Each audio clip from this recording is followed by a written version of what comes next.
pape doit-il être populaire? Réponse non. Vous pouvez disposer.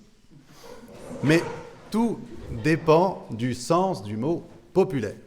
Le sens populaire qui émane du peuple, qui représente la volonté populaire, qui fait qu'un peuple se reconnaît comme peuple, en ce sens-là, pourquoi pas, le pape pourrait être populaire. Mais si vous êtes venu ici, c'est plus pour un sens, le pape populaire comme ce garçon, il est tellement populaire, t'as vu, il s'intéressera jamais à moi. Le garçon populaire que tout le monde aime bien. Ça marche aussi pour la jeune fille, hein. Mais curieusement, c'est souvent un autre adjectif dans la bouche des garçons quand une fille intéresse tout le monde. Populaire dans le sens tout le monde s'intéresse à lui, tout le monde l'aime. Là, le pape ne doit pas forcément l'être. Un tel pape ne correspond pas exactement à l'avertissement de Jésus.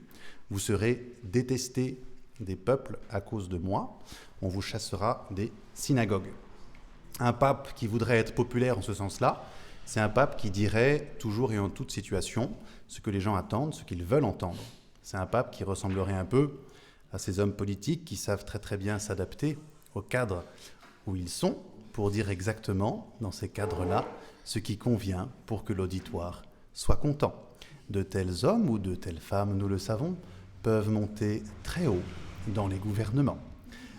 Un pape aimé par tel groupe sera mal aimé par tel autre groupe.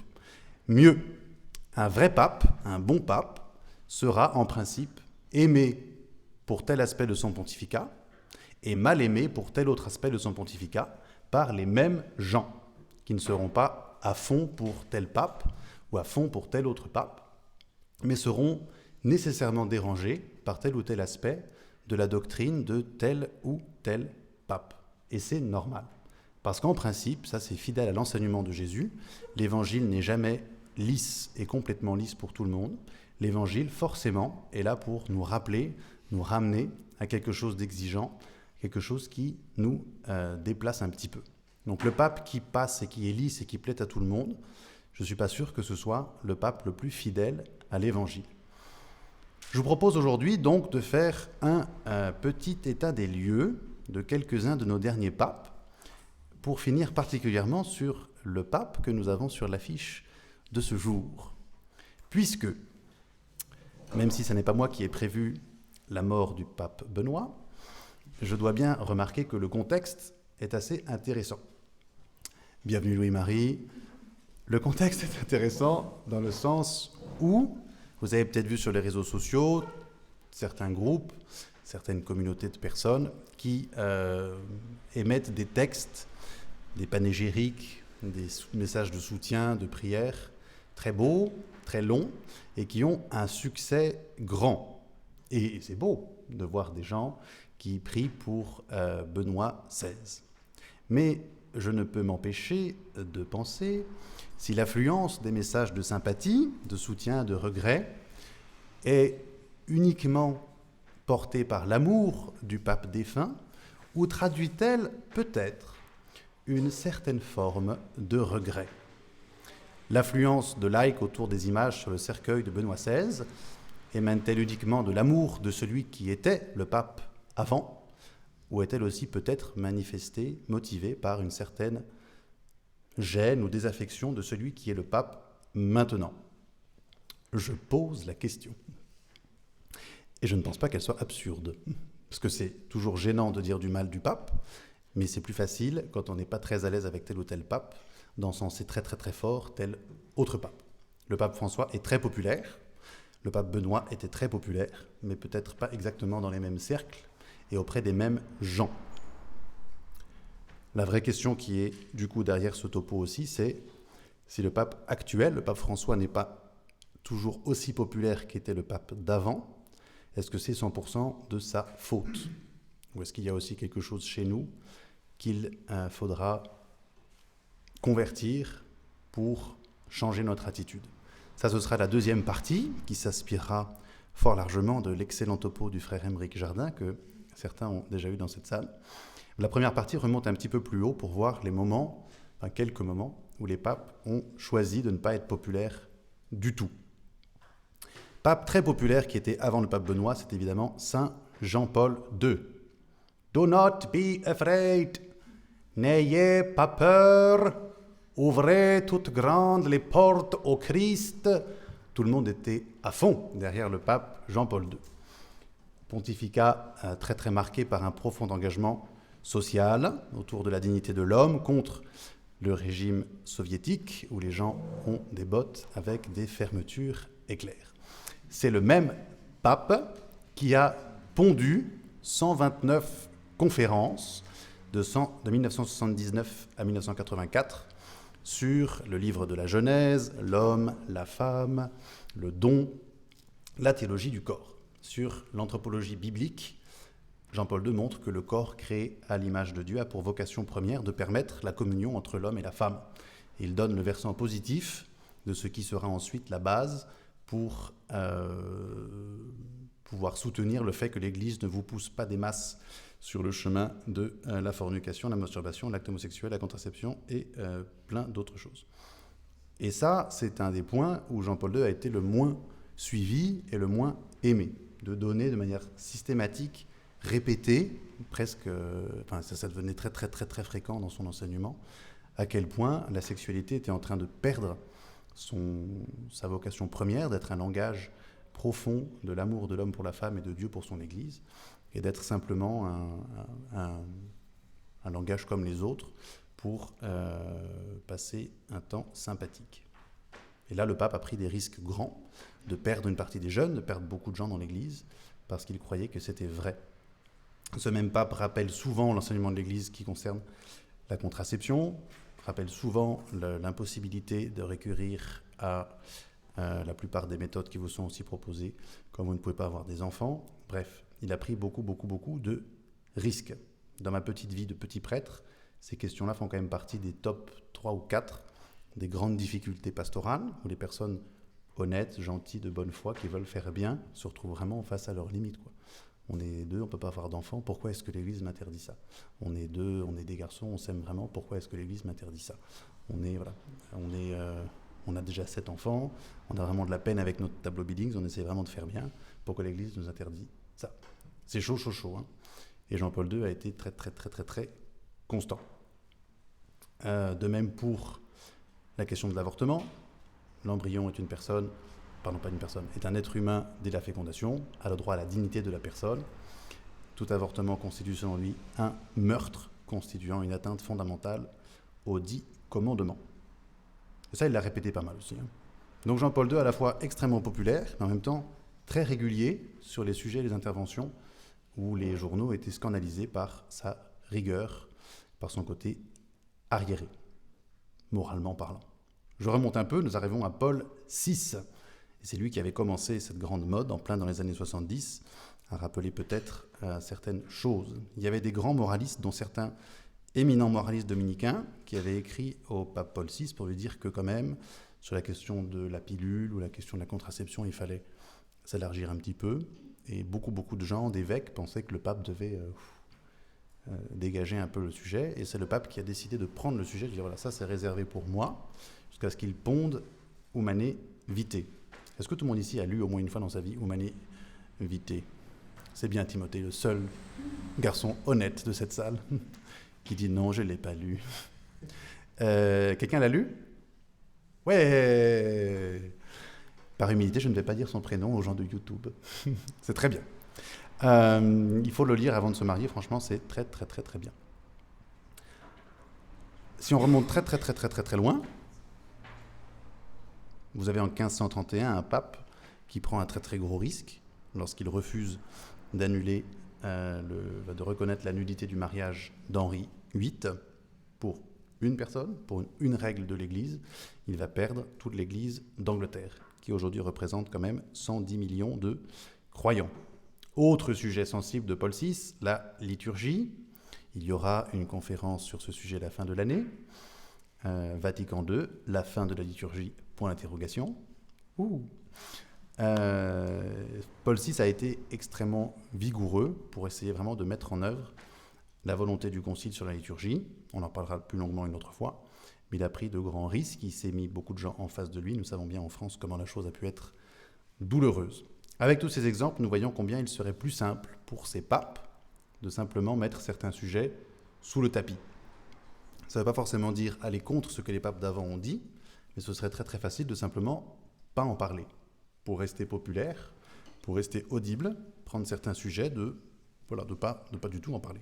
Parce qu'au fond, quand un couple homo, quand des jeunes qui veulent s'installer ensemble avant le mariage me disent en quoi ça regarde le pape, de fait, ça ne regarde pas du tout le pape. Le pape se fout complètement de ce que vous faites avec votre corps. Complètement. Par contre, son souci, c'est le salut de vos âmes, le salut de chacune des âmes dans l'Église.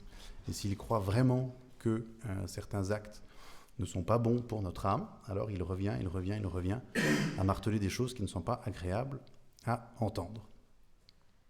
J'arrête mon petit retour en arrière et je vais très en avant, comme promis, vers notre pape François. C'est là où je m'inspire fort largement du bon travail du frère Aymeric Jardin. Merci frère Aymeric Jardin, qui a bien travaillé à Prédiveillon. Le pape François souffre d'un certain déficit de popularité dans certains cercles de l'Église, en particulier peut-être dans cette salle. Il faut l'admettre. Alors que vous avez peut-être remarqué que le pape François a une très bonne popularité dans beaucoup de gens qui sont loin de l'Église, qui le voient uniquement par certains médias, qui disent « Ah, vous avez de la chance d'avoir un super pape en ce moment. » Moi, ça m'arrive souvent, même dans la grosse situation de gros scandales sexuels où les personnes, parfois dans la rue, sont un petit peu pas très contentes, disent « Mais heureusement, dans toute cette tempête, vous avez un pape super. » Des gens qui vraiment connaissent pas grand-chose de l'Église. Peut-on aimer ce bon pape François ? Pas simple, puisqu'il y a tellement de choses chez nous, chez lui, dans son discours, dans son enseignement, qui déplaisent. Je laisse le sujet liturgie de côté, parce qu'on en reparlera une autre fois.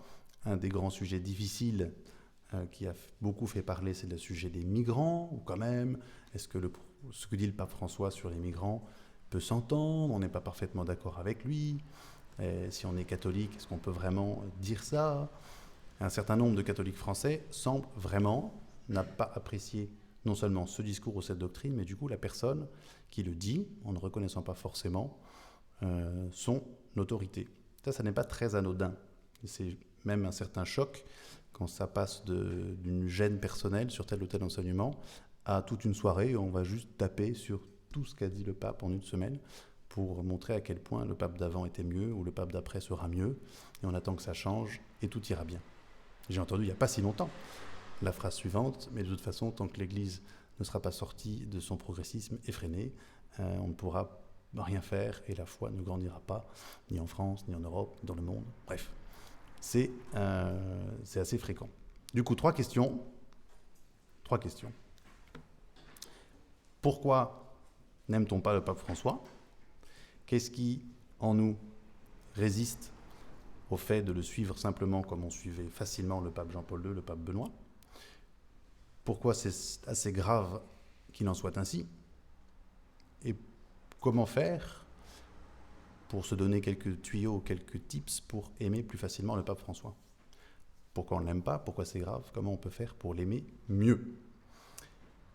Et la première question, c'est important de voir le rôle des médias et des médiations de l'actualité dans le fait qu'on a de la peine avec le pape François. Et qu'au fond, si certains ont de la peine avec le pape François, c'est en grande partie parce que les journaux ont décidé qu'il en serait ainsi. On lui a mis une belle étiquette du pape progressiste. Et du coup, puisque moi je ne suis pas progressiste, je ne vais pas suivre le pape François. Ça, c'est un gros défaut, je pense, des journaux, de projeter sur l'Église et de projeter sur les fonctionnements de l'Église, en particulier de la curie, les modèles de l'entreprise, les modèles du monde, les modèles de la politique. Si le conservatisme, c'est le fait de conserver ce qui a été donné, de transmettre ce qui a été transmis, alors nous sommes tous, je l'espère, conservateurs puisque catholiques, puisque nous avons une foi que l'on transmet, qui nous a été donnée, que l'on va transmettre à d'autres gens qui n'ont pas encore cette foi.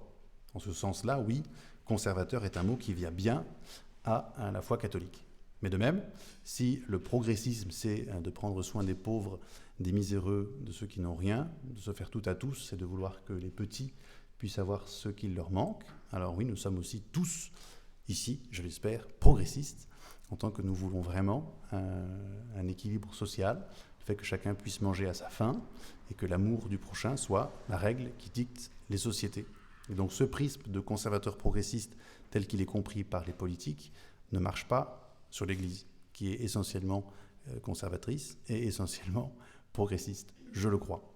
Mais ça n'empêche pas les journalistes de le plaquer sur les papes. Et en particulier sur les deux derniers, on avait quand même une sorte d'aspect binaire qui a beaucoup plu aux médias.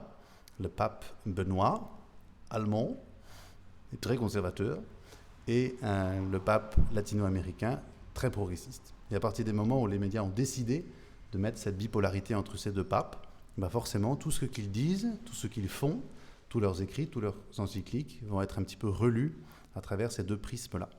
Donc méfions-nous beaucoup de cette espèce de prisme forcé dans lequel on vous invite à lire les propos ou les discours des papes. Et le mieux pour savoir ce qu'un pape dit, c'est de le lire dans son texte à lui, et pas dans la citation de la nef ou dans la citation de la croix, qui, curieusement, n'est pas toujours la même citation, vous avez remarqué, pas forcément le même passage, plus ou moins long, on ne cite pas la même chose. Alors que vous avez quand même, par rapport à d'autres hommes politiques ou à d'autres hommes d'État, un site qui s'appelle vatican.va ou Vatican News, vous avez quand même l'intégralité d'à peu près tout ce qui sont les vraies déclarations officielles du pape François. Donc, c'est pas très compliqué à trouver ce que dit vraiment le pape. Quand une encyclique sort, plutôt que d'aller voir sur le salon beige les 12 points scandaleux de l'encyclique qui vient de sortir, c'est bien d'aller lire l'encyclique. C'est même mieux. Alors peut-être que vous trouverez de fait les 12 points, et vous en aurez peut-être d'autres qui vous choquent. Vous trouverez aussi les 16 points ou les 14 points excellents que le salon belge n'a pas cités, et vous dites « Ah, mais ça c'est formidable ». D'accord ? Et je dis ça, ça marche aussi dans l'autre sens. Il y aura certains documents où la Croix va prendre que 5-6 paragraphes qui sont les plus mielleux et sympathiques, et oublier peut-être les paragraphes qui sont un petit peu plus nerveux. Bon, c'est comme ça. Les journalistes coupent, ils découpent, c'est un peu leur métier. Mais vous, si vous voulez vraiment savoir ce que le pape dit, il faut lire tout ce que le pape dit. Qui, par exemple, a lu Fratelli Tutti dans cette salle ? Excellent. Qui a lu Laudato Si dans cette salle ? Ah, pas mal quand même. Vous avez vu, j'ai pas levé la main. Oh, la honte. J'ai pas encore tout fini. La cloche sonne, il n'y a personne pour les complis, c'est la crise. Bon. C'est pas grave. Donc, il faut lire tout ce que le pape écrit pour savoir ce que le pape dit. Évidemment, vous n'allez pas vous mettre maintenant à lire toutes les encycliques de tous les papes, mais vous pouvez demander à des gens, dont c'est le métier, les 3, 4, 5 textes qui vous semblent vraiment importants pour avoir une bonne idée des enseignements de l'Église de ces 30 dernières années. Une fois que vous aurez eu les 5, vous en donneront d'autres, ne vous inquiétez pas. Et sur tel ou tel sujet, si vous voulez savoir ce que le pape dit, plutôt que d'aller taper sur tel ou tel blog, allez peut-être voir un prêtre, allez peut-être voir une religieuse, allez peut-être voir votre papa qui a lu les textes, plutôt que de vous fier à des choses trop rapides. Bien. Une certaine sociologie, c'est la deuxième raison pour laquelle on a de la peine avec le pape François, aura de la peine parce que il y a eu plusieurs papes successifs,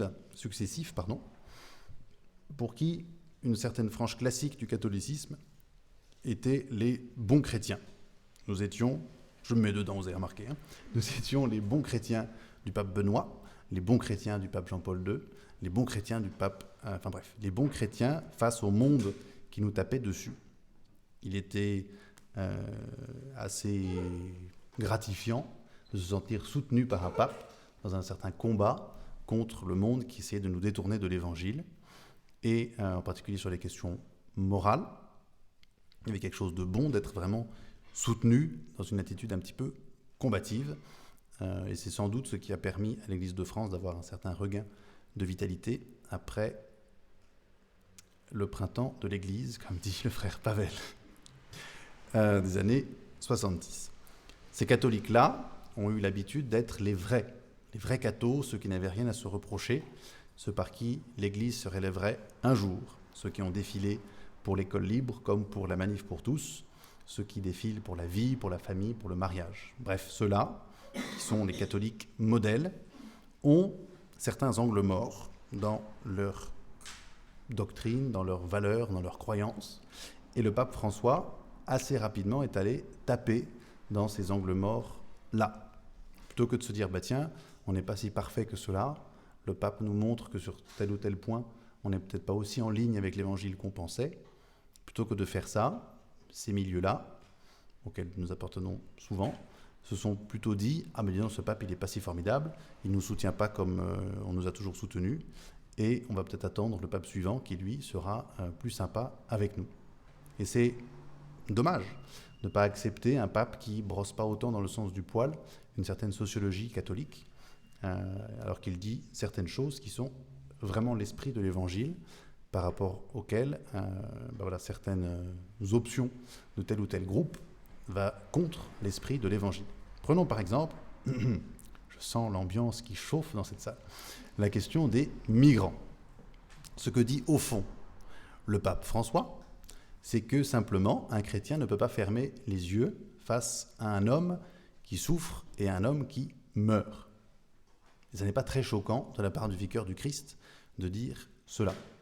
On n'attendrait pas trop d'autre chose. Le pape réveille nos consciences par rapport à des drames. Après, il y a la question des solutions politiques concrètes. Et là, moi, je crois sincèrement que ce n'est pas le domaine du pape François que d'envisager les solutions politiques concrètes. Lui constate un certain drame, des gens qui meurent, il essaye de réveiller le monde à cette réalité terrible, mais ce n'est pas à lui de décider qui va entrer où et dans quel pays. Le pape, ça n'est pas son job. Et Jésus, vous remarquerez, n'a pas exactement fait cela. Jésus n'a pas arrêté de dénoncer les injustices et la pauvreté, mais ce n'est pas lui qui, concrètement, a mis en place des structures pour que la pauvreté disparaisse. Jésus a prêché pour réveiller l'humanité, la convertir, et c'est ensuite la conversion de l'humanité qui va prendre son temps, mais qui doit, en prenant aussi en compte les biens de tel ou tel État, va faire entrer cette charité du Christ au service du prochain qui est en train de mourir. Le message de l'Église dérange. Tant que nous ne serons pas au ciel, c'est un message qui nous dérangera. Fratelli Tutti, moi, m'a excessivement dérangé au début. Je me suis dit, mais qu'est-ce que c'est que ce texte très très politisé? Mais au fond, il y avait certaines choses qui sont de fait des thèmes repris par tel ou tel parti politique, mais qui étaient aussi des thèmes que Jésus aborde très très très très souvent. Donc le thème de l'amour inconditionnel du pauvre, du prochain, c'est pas une invention du communisme, c'est quelque chose que le Christ nous dit sans arrêt. Donc ça, je pense qu'il y a un vrai point de ne pas avoir été capable de reconnaître que sur certains points, un catholicisme traditionnel, français, américain, tout ce que vous voulez, était aveugle sur tel ou tel point de sa doctrine qui n'était pas conforme à l'évangile, que le pape est allé taper très fort dedans, que la première réaction, ça a été plutôt « ce pape n'est pas le pape qu'on veut », et pas d'abord « ce pape nous invite à faire tel ou tel pas dans cette direction ». Deuxième point, question, pourquoi ce désamour du pape est grave? Et là, on va redire quelques petits points théologiques pour comprendre pourquoi ça n'est pas formidable de réagir comme ça. Le pape, c'est le successeur de Saint Pierre. Avant François, il y a Benoît. Avant Benoît, il y a Jean-Paul. Avant Jean-Paul, il y a Paul. Avant Paul, il y a Jean. Avant Jean, il y a Pie. Avant Pie, je ne sais plus qui, il y a Pie aussi. Bref, il y a plein de Pie. Jusqu'à Clément, Clay, Lin. Oh, on aime la messe. Jusqu'à Pierre, le pécheur de Galilée. Pierre à qui le Seigneur a dit « Tu es Pierre, et sur cette pierre je bâtirai mon église, et les portes de l'enfer ne tiendront pas contre elle. Je te donnerai la clé du royaume des cieux. » Pierre à qui Dieu a donné, a confié la garde de ses brebis. Pierre, m'aimes-tu? Seigneur, tu sais tout. Tu sais bien que je t'aime. Sois le pasteur de mes brebis, sois le berger de mon troupeau.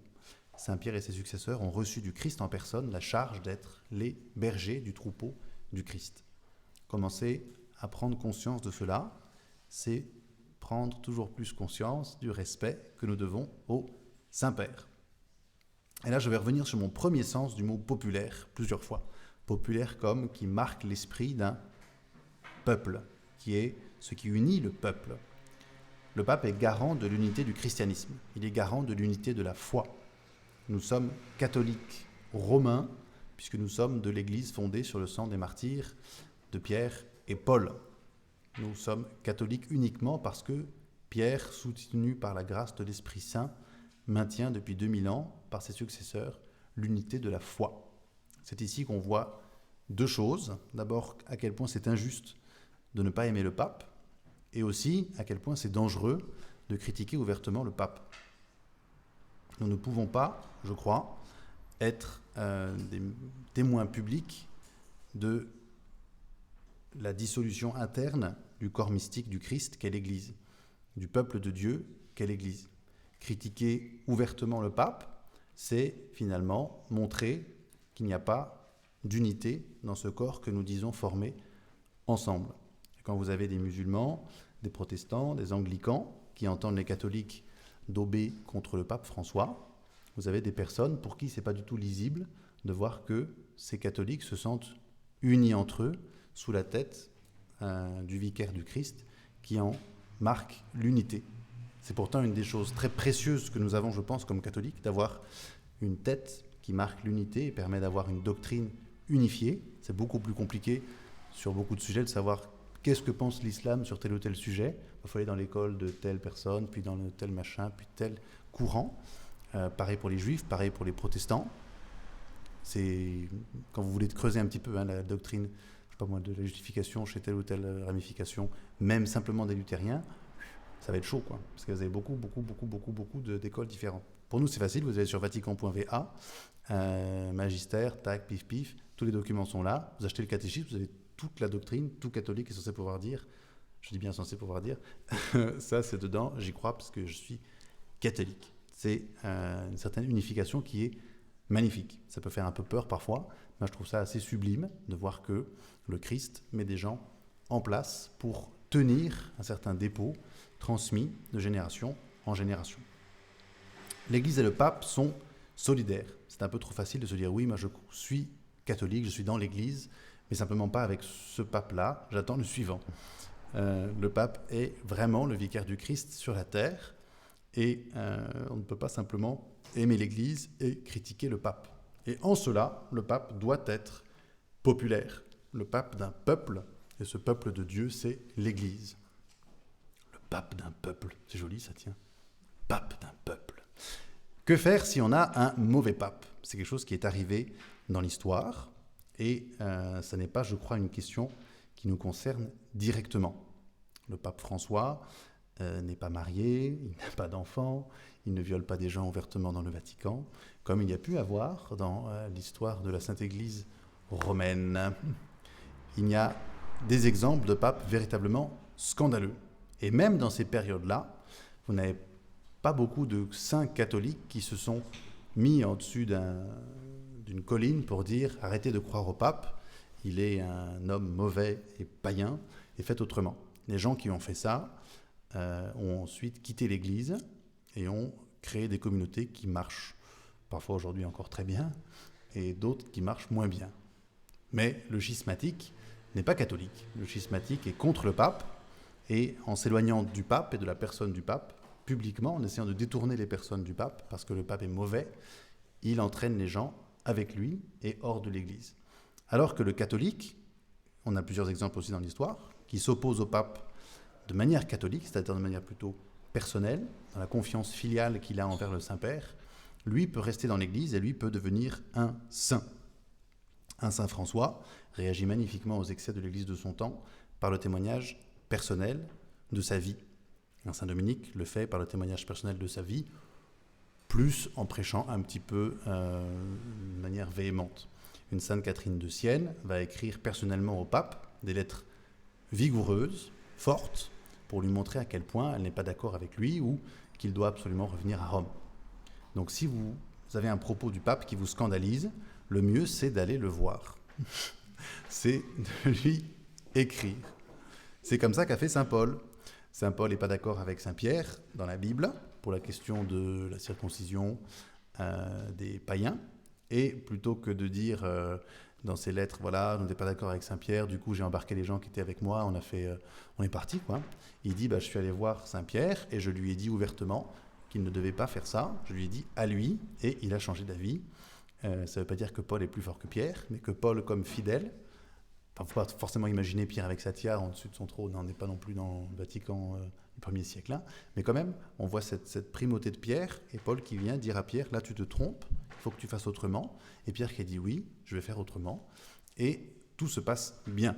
Récemment, moi j'ai été assez touché dans la petite crisounette qu'a créée Traditionis Custodes et les documents qui ont suivi, de voir la Frate Saint-Pierre aller directement à Rome voir le pape, de voir les mamans de prêtres partir en pèlerinage à Rome voir le pape. Le pape fait un truc, on n'est pas d'accord, on va voir le pape, on dit voilà, nous on a de la peine avec ça, on va le voir lui. et ça a fait un certain résultat. Je ne suis pas dans les affaires vaticanes, on en parlera une autre fois pour la liturgie, mais c'est assez touchant, je trouve, de voir que certaines initiatives qui paraissent absurdes, écrire au pape, aller voir le pape, peuvent quand même avoir un certain effet. Pourquoi faut-il vraiment aimer le pape ? Une des grandes critiques que nous lui faisons, c'est un certain manque de clarté dans ses propos qui laisserait croire à certaines hérésies.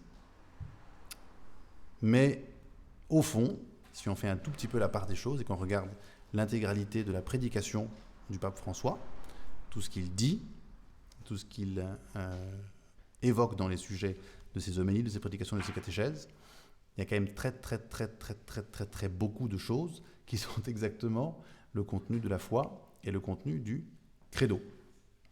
Attention de ne pas forcément détourner toutes les phrases qui ne sont pas suffisamment précises du pape pour dire, vous voyez, il n'est pas exactement conforme à ce qu'on a dit avant. Si vous avez des exemples très précis de ça, vous me les amènerez, parce que moi je n'ai pas l'impression que le pape François dise des choses qui ne soient pas catholiques. Il dit parfois certaines choses qui ne vont pas jusqu'au bout, il y a certaines choses qu'il ne va pas dire, alors que d'autres papes, d'autres époques un tout petit peu plus nerveuses, auraient dit clairement ces choses-là. Pape François ne les dit pas, mais tout ce qu'il dit est conforme à la foi.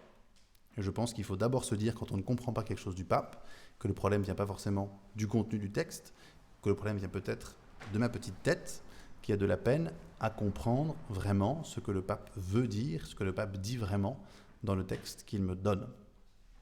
Ça fait 2000 ans que l'Église s'exprime, et le pape François, qui évoque un sujet, ne va pas forcément redire à chaque fois tout ce qu'on a dit pendant 2000 ans. Donc certaines choses qui nous semblent manquer ne sont pas niées. Ça, c'est vraiment important comme point. Quand le pape ne dit pas quelque chose, ça ne veut pas forcément dire qu'il le nie. Sauf s'il y a une telle absence dure vraiment très longtemps. Mais que le pape n'évoque pas tel ou tel sujet ne veut pas dire forcément qu'il pense que ce ne soit pas vrai. Important ça. Et donc prendre vraiment tous les textes, voir ce qu'il a effectivement dit, avoir une interprétation juste de ce qu'il a vraiment dit.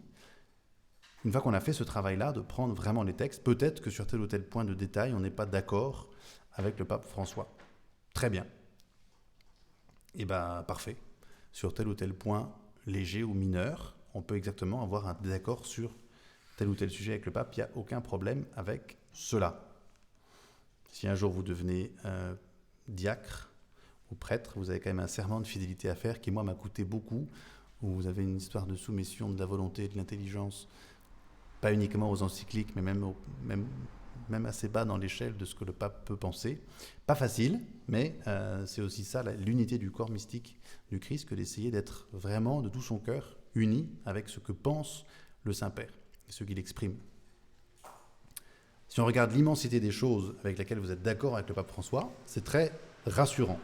La Trinité, tout ce qui est la révélation, le peuple juif, Abraham, Moïse, l'incarnation rédemptrice, la Vierge Marie, la virginité de Marie, Marie mère de l'Église, tout ça, le pape croit à la vie éternelle, tout ça, il aime bien ça, la résurrection de la chair. Il transmet ce dépôt de la foi essentiel et il veille profondément à l'unité du troupeau. Et donc prendre tel point vraiment mineur de doctrine pour le mettre devant tout le monde et dire « Regardez, le pape, il n'est pas catholique, ou le pape, il n'est pas comme avant, ou le pape, il n'est pas bien », va faire beaucoup plus de mal, je pense, que ce que fait lui, le pape, qui essaye de tenir l'unité du troupeau. Il pourra y avoir des questions sur ces sujets-là qui sont un petit peu sensibles. Je sens qu'on va s'amuser.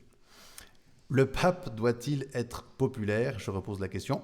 Si par populaire on entend attirer la sympathie des gens, je redis non. Une telle vision va confondre un sentiment d'amitié naturel, que je vais avoir ou pas, pour le pape François en tant que personne, et va confondre cette affection naturelle avec l'amour profond de charité que je vais essayer, moi, comme chrétien, comme catholique, d'avoir pour le pape. Le pape doit-il être populaire dans le sens où il est l'homme qui représente l'unité du peuple de Dieu et de l'Église? Alors oui, et cela, ça m'invite à un choix à poser chaque jour, le choix d'aimer le pape. C'est moi qui vais choisir ou non d'aimer le pape, quels que soient mes sentiments, quelles que soient les passions que je peux choisir, les passions que je peux subir, je peux choisir ici et maintenant d'aimer mon pape, de l'aimer véritablement par un acte de ma volonté, de l'aimer de l'amour de charité, parce que je suis catholique, parce qu'il est le pape, parce que je suis membre du peuple de Dieu. Nous pouvons poser le choix ici et maintenant d'aimer le pape, parce que nous savons que c'est le salut du monde qui est en jeu. Parce que pour que le monde soit sauvé, il faut que l'Église donne le témoignage d'être unie, d'être le peuple de Dieu, corps du Christ, avec à sa tête le Christ, dont le vicaire est assis sur la chaire de Saint-Pierre. Choisissons, s'il vous plaît, ici et maintenant, d'aimer le pape François, parce que si on regarde honnêtement, il n'y a aucune raison de ne pas l'aimer, alors que vous avez beaucoup de raisons de l'aimer d'un véritable amour de charité. Et cet amour doit vraiment se manifester dans la vraie vie. Aimer le pape François, ça n'est pas uniquement ne pas dire de mal de lui. Ça doit être de prier pour lui chaque jour. C'est quand même un des papes qui a demandé le plus que l'on prie pour lui, pour qu'il ait la force de porter sur ses épaules le poids de la barque de Saint-Pierre. Aimer le pape, ça va être aussi de le défendre quand il est attaqué, dans certains cercles peut-être auxquels nous appartenons ou que nous fréquentons, défendre le pape et faire du mieux que nous pouvons pour justifier, comprendre sa pensée et en rendre compte. On peut décider d'arrêter de tolérer telle ou telle critique du pape François.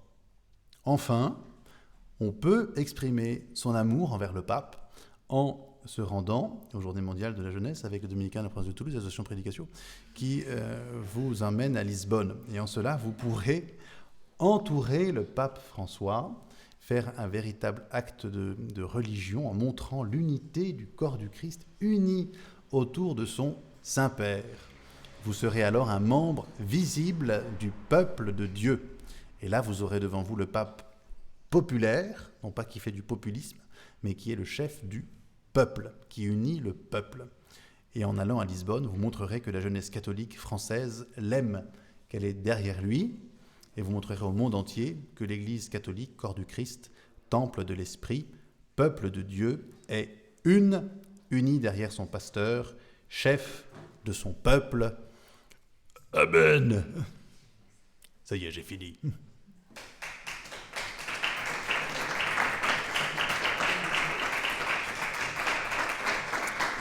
Est-ce que nous avons des petites questions? Ouais, Timothée Gros. Dans quelle mesure, dans les périodes où on a un pape qui est franchement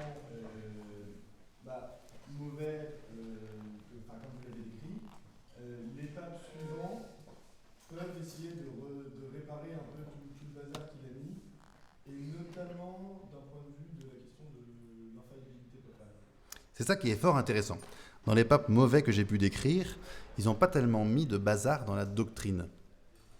Les papes qui ont eu des enfants, les papes qui ont vraiment dépensé des fortunes, n'ont pas changé la foi à leur avantage.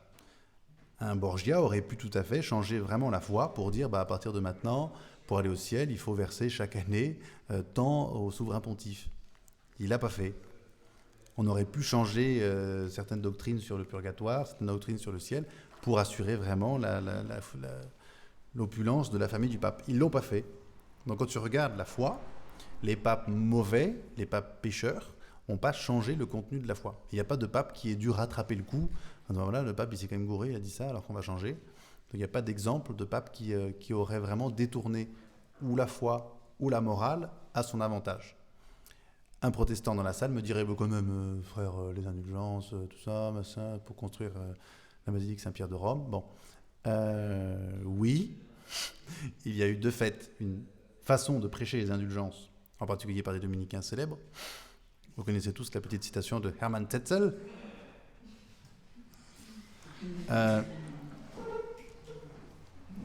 Wenn das Geld im Kassel klingt, die Seele im Himmel springt. Ce qui se traduit, quand les petites pièces fait cling-cling dans la caisse, la âme monte vers le paradis. Une jolie petite rime d'un dominicain, qui était déjà poète de ce temps, pour montrer que toi, il y en a donné des sous, toi, il y en a libéré les âmes du purgatoire. Et donc, dès que la pièce touche, pouf, l'âme s'envole. Et ainsi, nous avons pu construire Saint-Pierre de Rome, sans quoi nous n'aurions pas pu. Est-ce qu'une telle prédication est excessive ? Oui, Louis-Xavier, elle l'est. Elle est excessive, puisque ce n'est pas l'automatisme du bruit de la pièce ou de la somme d'argent qui sauve les âmes. Par contre, est-ce qu'il est vrai que les mérites, le fait d'accomplir des œuvres pour l'Église, en priant pour le Saint-Père et en voulant convertir le monde, peut avoir un effet sur les âmes du purgatoire ? Ça, moi, je crois que c'est vrai. Un protestant ne sera pas tout à fait d'accord. Il dirait que le purgatoire, c'est une invention de l'Église romaine, la grande prostituée de Babylone, pour se faire des sous. Et moi, je ne pense pas. Comme catholique, je vais me dire, ben non, le purgatoire, on s'en est sans doute servi pour des motifs mauvais, mais la doctrine en elle-même du purgatoire, telle qu'elle est définie et répétée, elle est vraie et juste. Et on en trouve des fondements dans le livre des Maccabées, au chapitre tatatatata. Enfin bref, il y a quand même des textes où l'Église prie pour les morts, où le peuple juif déjà prie pour les morts, et l'Église a pris du temps pour définir le purgatoire, c'est vrai, mais une fois qu'on l'a défini, c'était pas un pape d'après qui dit « Ah ben nous, on a fait ça pour les sous, on annule le purgatoire ». On le ferme. Plus de purgatoire. Même si, de fait, vous avez peut-être été à certaines célébrations, on vous a dit que le purgatoire n'existait pas ou plus, mais non, il est toujours là. Et comme disait je ne sais plus qui, quand les gens disaient « Très Saint-Père, que pensez-vous des gens qui ne croient plus à l'enfer ?» Il répondait « Ah, ils verront bien quand ils y seront. » Il avait beaucoup d'esprit. Une autre question peut-être. Oui, Vendry.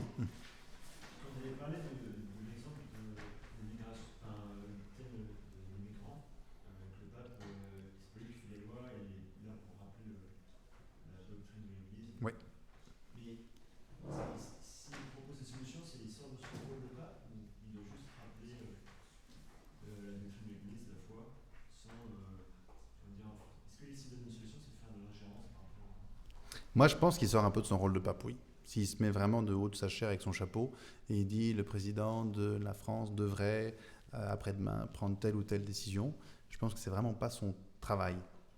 En même temps, après, on peut dire qu'on donne un préfet sur un peu la foi, on peut dire que c'est facile de le dire et beaucoup plus compliqué de trouver des solutions. Bah, je sais bien, oui.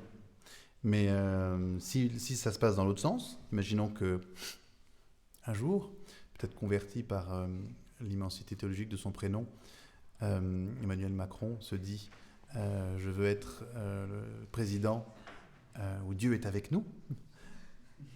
Emmanuel. C'était l'hymne des JMJ 2000, quand vous n'étiez rien. Il se dit, ben voilà, très Saint-Père, je suis en train de réfléchir à tel projet de loi, qu'est-ce que vous en pensez ? Et là, on pourrait imaginer que le pape transmette à la congrégation pour... ce serait Coronum, le dicaster pour les... Là, et qui donnerait une réponse, ben voilà, merci beaucoup pour votre réponse, nous pensons sur vos questions précises, ça et ça et ça. Très bien. Mais ce n'est pas le pape qui va aller taper à la porte du président pour dire, il faut faire ça, c'est ça qu'il faut faire, je pense. Qu'il puisse donner un avis très bien, qu'il puisse... mais ce n'est pas à lui d'organiser concrètement la mise en œuvre pratique de l'évangile sur terre. Je ne pense pas.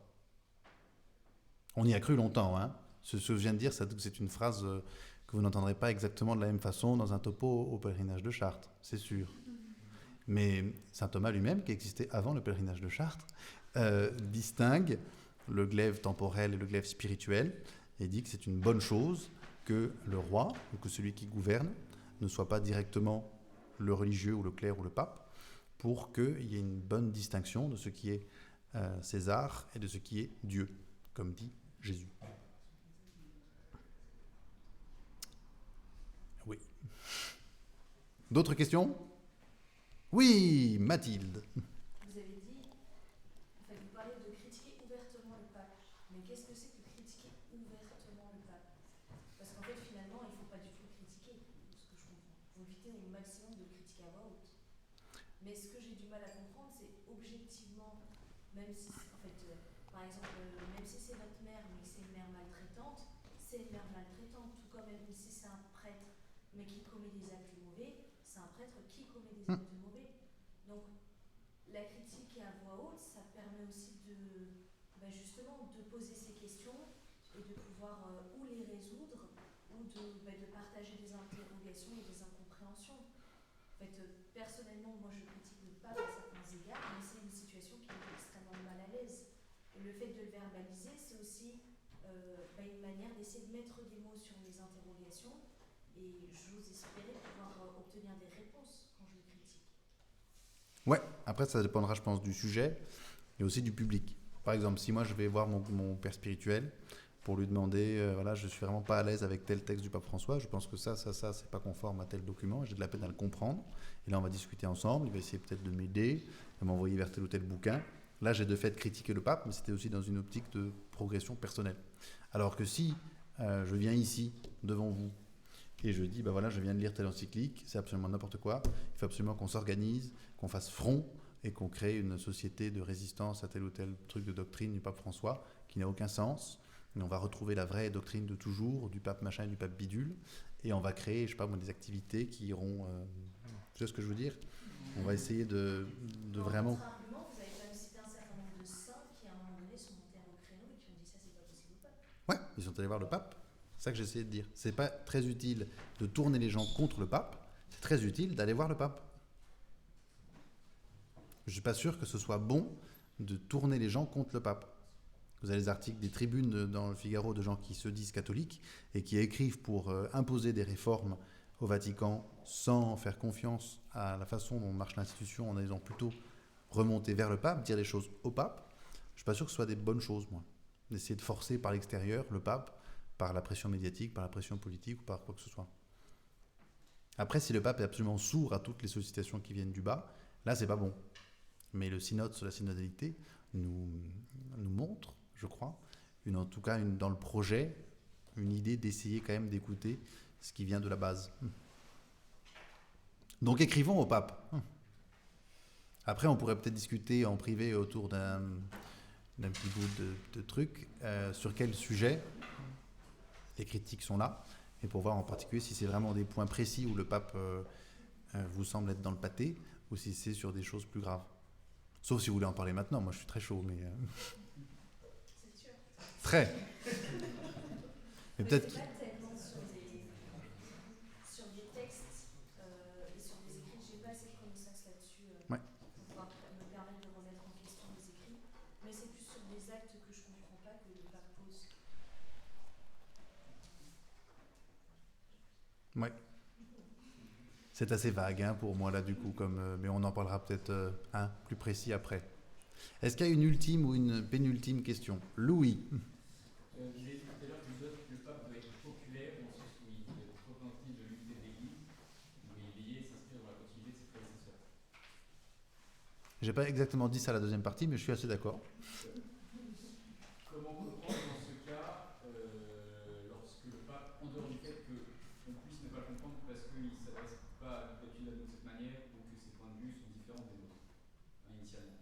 Comment comprendre quand factuellement il s'inscrit en rupture avec ses prédécesseurs et que ses décisions, ses prises de parole visent, selon un certain point de vue du moins, à une désunité de l'Église.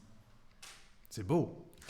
Il y a deux questions dans la question. Première question, comment comprendre quand un pape va vraiment en rupture avec l'enseignement des précédents ? Et si nous regardons un peu l'actualité récente, il me semble pouvoir répondre à cette question pour rappeler que tout ce que l'Église dit sur l'infaillibilité et sur la continuité de l'enseignement concerne l'enseignement du pape sur la foi et les mœurs, en particulier dans des documents où il s'exprime de façon définitive dans le cadre de l'infaillibilité, mais plutôt, je ne sais pas comment dire, documents assez affirmatifs. Il ne me semble pas qu'un document tel que Summorum Pontificum soit de cet ordre-là. On est plutôt sur un document disciplinaire sur l'utilisation de tel ou tel ouvrage liturgique, et ce qui semble, et ce qui est à mon sens, on ne va pas faire semblant, pour moi le traditionnisme custodes, ce n'est pas une sorte de continuité à comprendre, Pour moi, c'est un vrai véritable changement par rapport au document liturgique. C'était sur ça la question, ou c'était pas sur ça du tout? Ouais, Plus ou moins. Il y a, à mon sens, une vraie rupture, un vrai changement. Pape I ou Pape Heinz dit que le rite ancien a quelque chose à apporter dans l'Église, peut y faire du bien, peut avoir une certaine fécondité. Pape II dit que la diffusion et l'augmentation du rite ancien est source de division et fait du mal. Bon, là on n'est pas, je crois, sur un jugement qui concerne la foi ou la morale, on est sur un discernement d'une situation dans l'Église, de telle pratique liturgique, de tel groupe qui la pratique, et de si ces groupes-là sont ou non unis à leur diocèse. C'est du pastoral pour moi, c'est pas du théologique. Les arguments théologiques qui sont dits dans Traditionis Custodes et dans Desideravi, je pense que le pape Benoît pourrait tous les signer. Aurait pu tous les signer jusqu'à il y a quelques jours. Dans les conséquences de ces points de vue-là, Oui. ça atteint quand même directement l'unité de l'Église. Ça, c'est la question 2 de la question. Dans notre contexte français, je pense sincèrement, de fait, que le document récent du pape François fait du mal à l'unité dans notre contexte français. Je pense que dans un contexte plus large, et en particulier, si vous avez regardé un petit peu l'excellente recommandation de Mathieu Bauer qui s'appelle le truc américain là, Mass of the Ages. Mass of the Ages. J'ai fait mes devoirs. Quand on regarde Mass of the Ages, on voit bien que c'est pas juste piété personnelle ou le tradit français qu'on connaît, qui est un espèce de projet beaucoup plus large, qui n'est pas uniquement sur telle forme liturgique, et je signe tout le concile par-dessous, mais qui est beaucoup plus large, de dire que le concile est dans ce qu'il a fait en liturgie, mais aussi dans ce qu'il a fait dans sa doctrine, dans ses conséquences ecclésiologiques, à quelque chose qui n'est pas formidable. Et le pape François, je crois, dans son document, veut attaquer plutôt ça. Je ne suis pas expert, hein, mais à mon avis, il ne vise pas du tout la France quand il écrit son affaire, il vise plus les États-Unis, c'est mon avis, où se développe fort et beaucoup un aspect d'attachement à la forme extraordinaire, enfin, comme on l'appelait jadis, qui va avec une certaine distance par rapport au Concile Vatican II. Je crois que c'est ça qu'il veut dire. En tout cas, c'est ce qu'il dit dans son document. Hein. Il dit, voilà, la multiplication des formes extraordinaires s'accompagne d'une prise de distance par rapport à l'enseignement du Concile, et qui n'est pas exactement ce que veut, c'est aller contre l'enseignement commun de l'Église. Mais parce que là, la rupture elle est là, enfin, l'atteinte à l'unité, en tout cas nous on la voit, on la comprend pas. Ouais. Comment on réagit face à ça? Est-ce qu'on suit aveuglément le pape ou est-ce qu'on suit. Enfin, qu'est-ce que je veux dire? Je vois bien ce qu'on veut dire. Je pense qu'il faut. C'est quel document dont tu parles toi en particulier? Pas en particulier, c'est plus un. C'est un. général. C'est comme un élan, une sorte d'ensemble. Je pense que pour la question liturgique, en tout cas, il faut absolument lire Desiderio Desideravi, qui est la troisième salve après les affaires qu'on a eues depuis 3 ans, et qui là vraiment nous donne quelque chose qui est théologique et qui est beaucoup plus profond. Si on lit ça en essayant vraiment de comprendre le projet du pape qu'il y a derrière, du coup, ce qui reste finalement, on y va franchement. Là, je ne mets plus de violon. Je crois que ce que dit le pape François, c'est la fin programmée, non pas forcément de manière violente, mais la fin programmée et assumée dans l'Église catholique romaine de toute forme ancienne de la liturgie, sauf le rite cartrusien, et si les frères se réveillent un peu, pourquoi pas, vu qu'on est sur un flou juridique, le rite dominicain, mais on parlera une autre fois parce que c'est compliqué. En tout cas pour le rite romain, le bon vieux rite romain, fini quoi. Fin de la récréation. Moi, j'y croyais pas trop jusqu'à il y a 4-5 ans, mais là, de plus en plus, je vois pas trop quelle option il laisse, d'après ce qu'il raconte dans les documents. Terminé. Donc ça, c'est sa ligne où il va comme ça. Pouf. Nous voyons dans nos familles, dans nos milieux, dans nos cercles peut-être, que cette ligne-là fait du mal et crée de la division. Bien. Là, comment réagir? Sur le plan personnel avec ma maman. Je vais pas rejeter ma maman par amour du pape. Mais je peux essayer de parler avec ma maman, de comprendre ce que veut dire le pape, pourquoi il le dit, comment il le dit, et d'essayer d'expliquer, d'essayer d'argumenter, d'essayer de dialoguer, je l'ai dit, de dialoguer avec les personnes pour essayer d'avancer, quoi. À titre personnel, je vais peut-être pas, si moi j'ai commencé, si par hasard, j'ai commencé soit à fréquenter soit célébré de telle ou telle façon, dont le pape n'invite pas trop à continuer. Là, peut-être qu'à titre personnel, je peux faire l'effort de ne pas exactement continuer sur le chemin où j'étais parti, par fidélité à un pape vénérable, aujourd'hui défunt, en essayant vraiment de suivre ce qu'il me disait. J'ai fait telle chose, et ben je vois que finalement le pape m'invite à faire l'inverse. Ça peut être un peu frustrant, ça peut être un peu curieux, mais ça n'est pas du tout sans précédent dans l'Église, pour le coup, sur des questions de cet ordre-là. Des livres liturgiques qu'on a édités pendant 50 ans en disant tout le monde doit faire ça. 50 ans plus tard, on a dit finalement non, c'est déjà arrivé. C'est pas un drame, enfin, c'est pas très grave. Par contre, si on vous dit de croire que Marie est vierge après la conception de Jésus, que 3 jours après on vous dit finalement non, là c'est plus embêtant. Là on est sur du... Non, on ne peut pas être à la fois vierge ou pas vierge. Vraiment, il faut choisir, chérie. Tu ne peux pas tout garder.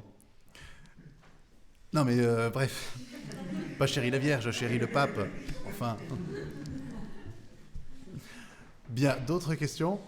Plus on avance, plus je dis de bêtises, si on pouvait s'arrêter là, ce serait magique. Formidable. Nous étions... on peut appuyer sur le bouton, ce serait formidable. Il y a quelques annonces avant les complis, et après les complis, nous avons un don magnifique de l'école Saint-Joseph-les-Maristes,